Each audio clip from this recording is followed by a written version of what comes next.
BRICS is an alliance that represents a group of 5 major emerging economies in the world. They are Brazil, Russia, India, China, and South Africa. Their primary objective is a geopolitical grouping, aimed at promoting cooperation and dialogue among its members on various global issues. But beside that, BRICS also emerged as a diplomatic and economic collaboration, aiming to counter Western dominance in the global economic order. The group set up a development fund to finance infrastructure and other critical projects among its member and their economic sphere. The BRICS bloc has a GDP over $26 trillion in 2022, which is slightly more than the United States. They also have a combined area of 39 million square kilometers and an estimated total population of about 3.2 billion.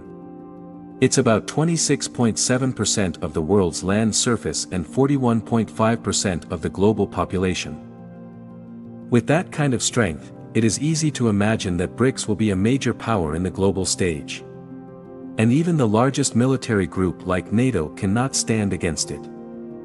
However, with a geopolitical situation drastically different from that of the early 2000s, it is not obvious whether Brazil, Russia, India, China, and South Africa will keep cooperating as a group. With no end sight to the Kremlin's war in Ukraine, China crisis in Taiwan and South China Sea, and also seemingly high tension between India and China, BRICS members have to reconsider the relevance of the body's mandate. While China did not openly denounce Russia's invasion of Ukraine, relations between Moscow and Beijing have become rockier. The war has brought massive economic turbulence at a global scale, including rising inflation, exacerbating social tensions across different regions, including China. Russia's prolonged conflict in Ukraine is worrying Chinese authorities. They believe that Washington will arm Taiwan following the Ukrainian model and try to outsource its war efforts to its allies in the region, especially Japan. In this context, they expect a rapid military buildup to take place in the Indo-Pacific. Chinese policy-makers believe that when US politicians make direct comparisons between Ukraine and Taiwan, many of them are in fact using the issue to try to reduce polarization within US politics. Both Chinese and Western observers would agree that global changes towards weaponization of economic interdependencies started long before Russia's invasion. But it is clear that they have accelerated significantly since the war began. At the Shanghai Cooperation Organization Summit held in September 2022, China quietly stood back as Russia praised the balanced position of our Chinese friends regarding the Ukrainian crisis. But the Chinese side made no statement to support this claim, hinting at growing frustration with the fighting in Ukraine.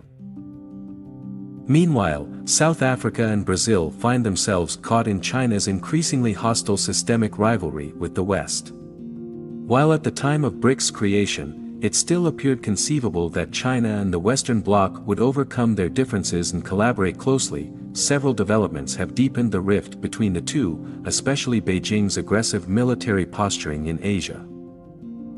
Another issue is China's strategy of funding infrastructure in countries with governments unlikely to repay the loans. This debt trap diplomacy, aimed at appropriating national assets in recipient countries and eventually expanding China's strategic and military presence around the globe. India also has expressed its displeasure, with China gaining control of the Hambantota port in Sri Lanka. China took control that port after Colombo could not repay Chinese loans for construction. This is one of the real evidence of debt trap diplomacy.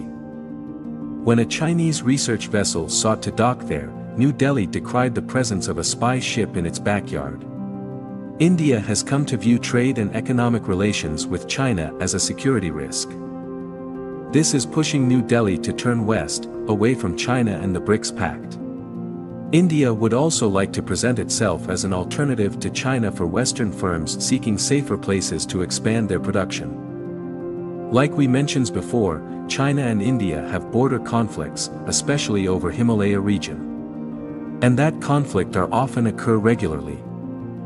On the 15th BRICS Summit, hosted by South Africa, is the decision to invite 6 more countries to join the group with effect from January 2024. They are Argentina, Ethiopia, Iran, Saudi Arabia, Egypt and the United Arab Emirates. All 6 had applied for membership. The enlargement will grow the association's membership to 11. This raises question, will that organization still solid in the future? Or larger organization also bring more challenges ahead? We will have to see and we will have to wait the answer.